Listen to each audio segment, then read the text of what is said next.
I brought some notes with me because one bit of it has got so many facts and figures I can't remember. So that's there. William Walker, known as Diver Bill. They had a big problem because when they built Winchester Cathedral, they got it wrong.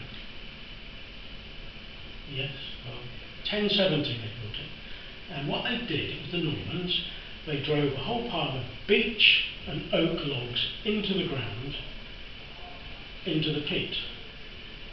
And so they built a big raft. And then they built the cathedral on top of the raft. Well, that was fine. 850 years later, masonry started falling from the ceiling. Cracks were appearing in the cathedral. So they got an architect and a civil engineer to go and do the inspection. And in 1905, the result was foundations have gone, it's subsiding, and will fall over. How do we fix it? So this civil engineer, Francis Fox, he developed the idea that if you go under and excavate and then put concrete in and then build up pillars, you could do it as long as you get underneath the raft. Great idea. Failed. Because the water table was so high because of the river Itchen that every time they did it, it just filled up the water and they couldn't do anything. So they spent about 9 months doing that, getting nowhere. And so they asked Fox to go back and have another look. And he reckons that a diver could do it, to go underneath and build new foundations. So this is where Diver Bill comes in, William Walker. He was a professional diver. He was the chief diver of one of the main diving companies in the country. He'd worked all over, including Gibraltar, repairing stuff. And he was a deep sea diver. Now he was brought with his mate, Rayfield, to actually go down and build these foundations. And so there were 235 pits that they were going to have to dig to get in and underneath. So the divers didn't do that bit. They had these labourers doing that. But when they'd got one of the pits dug and shuttered so it didn't fall over, they went down and into the water and then had to go along, and then what they were doing was taking Hessian sacks full of concrete and putting them down and stacking them, and so when they became hard they would seal off the peat so that the water wouldn't come up through. And so that's what they were doing, and then once they'd got that bit done, they would then take down the bricks and the concrete slabs and continue the building. Well, they did it in 3-hour shifts, but they got rid of Rayfield quite quickly because he was not in the same league as Bill. Bill was always much, much better at it. So Bill, in his diving suit, now if you remember from the pictures, the old diving suits with the big helmets, that was made out of rubber and canvas and copper, or brass, depending on what they were doing. How much do you reckon it weighed? Anyone got an idea how much? No, they weighed 100 weight. No, it was 100 kilos. Oh, wow. It's okay in the water because you've got a bit of buoyancy, and he had lead boots to keep him down. And he had a rope which he could use for signalling the guy up there, and he had an air hose which fed the air from outside, and there was a big pump that turned the handle on. And so that was the setup, and he would go along, work for 3 hours, come back. He couldn't take his suit off because it'd take too long, so he'd come up to the surface, take his hat off, and then he would eat his sandwich and smoke his pipe, put his hat on and go back down again. Now this guy, let's give you the figures because it's just ridiculous.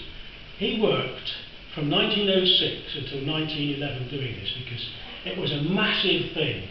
It wasn't just 2 walls, which is what they started off with. It was the whole bloody thing. The whole thing was starting to move. So he spent 5 years doing it. And this is what he did. He propped up the cathedral with 900,000 bricks, 114,900 concrete blocks, and 25,800 bags of cement. One man doing that in the dark because of the peat blocking all the light by hand He couldn't wear his gloves because he didn't have the feels. He had to do it with bare hands and do the whole thing by touch. And he shifted all of that stuff over a period of 5 years. Now, while he was doing this, his home was in South Norwood, and he used to cycle every weekend home for 70 miles, and then on a Monday he'd get the train back with his bike to start work again. But can you imagine having done a week of that stuff and then cycling for 70 miles? So Bill was quite something. He really was. He did get awarded a knighthood by George V for his work. The other way round, it was Francis Fox who got the knighthood. Bill got he was a member of the Royal Order of Victoria, which was a sort of junior knighthood. But working class versus upper class, you know how it works. So we have a situation now where they put glass panels across cracks, and to date they haven't broken. But when one breaks, they know they've got a real problem because it's starting to move again. Now, it got really silly. They decided that they really must do a bust or a statue of him because it was so important for Winchester Cathedral. And one was commissioned and made. And unfortunately, the photograph that was sent to the sculptor was not correct. There were two people, Fox and Bill. Fox was in the diving suit, Bill was in his civvies. They thought that Bill was Fox and Fox was Bill. So they made this statue that looked exactly like that Fox. And they complained, the family complained, so they took it out. And eventually they did a bust of Bill, quite a big one with his inside his suit but missing the helmet. And it was quite good for them. They actually had to, they brought family from all over the UK to come and see this thing being unveiled. So Bill went on back to his company and carried on doing all sorts of strange things underwater. But people always remember Bill as being the man who saved Winchester Cathedral. Because can you imagine anybody these days doing that? No. I can't imagine anyone in their right minds going down. Because one of the things, it happens that you get mistakes and things go wrong. Well, one of the problems they had was that there was various gangs working, pumping water out, etc. And the old guy was turning the handle. Red already? Sorry, yeah. I was wondering, anyway, turning the handle, and someone shouts, "Stop the pump!" Well, he thought it was him, so he stopped. Then up comes Bill. "What's going on?" I thought, "Oh shit." Go back down. So he said, "Sorry, stop pumping again." So they had to be a bit more careful, and he just assumed it was meant for him when the shout was made. So anyway, Bill Walker, the man who saved Winchester Cathedral.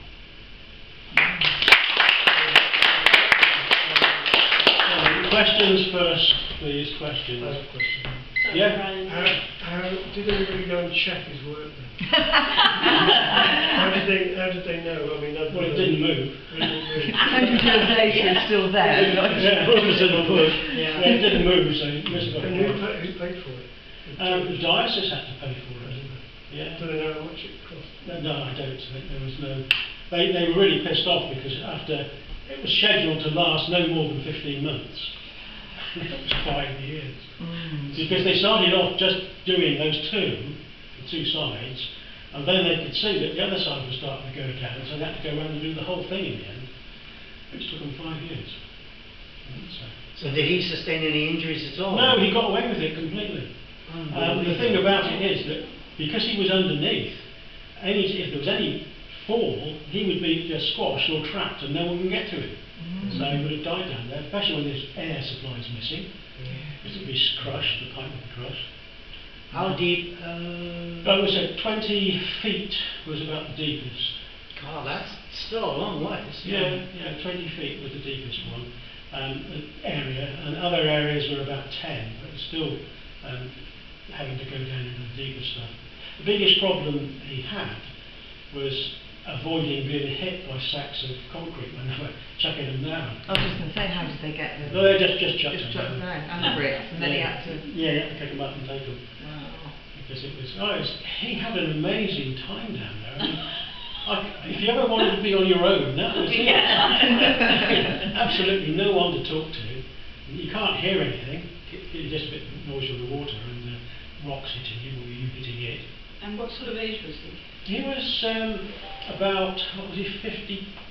No, he was 48 when he started in there. So 53 or...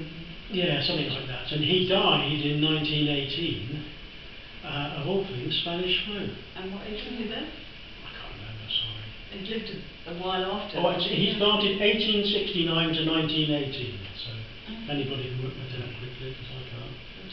50, 40, 50. Yeah, it's long. So he was a very fit lad. Oh, you must have been.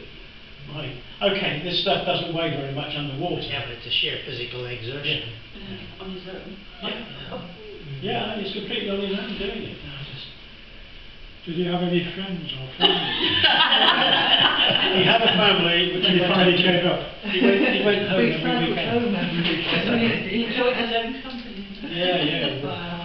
really. I mean, modern divers, deep sea these saturation divers, where they live in a container full of helium, and when they go down, they rely on one cable that has all the communication systems, and the other cable providing air, and not only air, it does hot water as well, because helium freezes you. If you're in a helium atmosphere, it really is very, very cold. It takes the heat out of you, and so you have hot water. If you lose your umbilical, you're dead. And there was one that some friends of mine were in one of these capital things going down in the bow, and somehow it got chopped. They went straight to the bottom, and they couldn't get to them. They knew that within a day these guys would be dead, because they had all these emergency backups on air, but nothing for the cold. So they died of hypothermia. Anyway, that's turned around and were you informed? Were you informed? Yeah. I think we were, weren't we? Yes. So distracted by the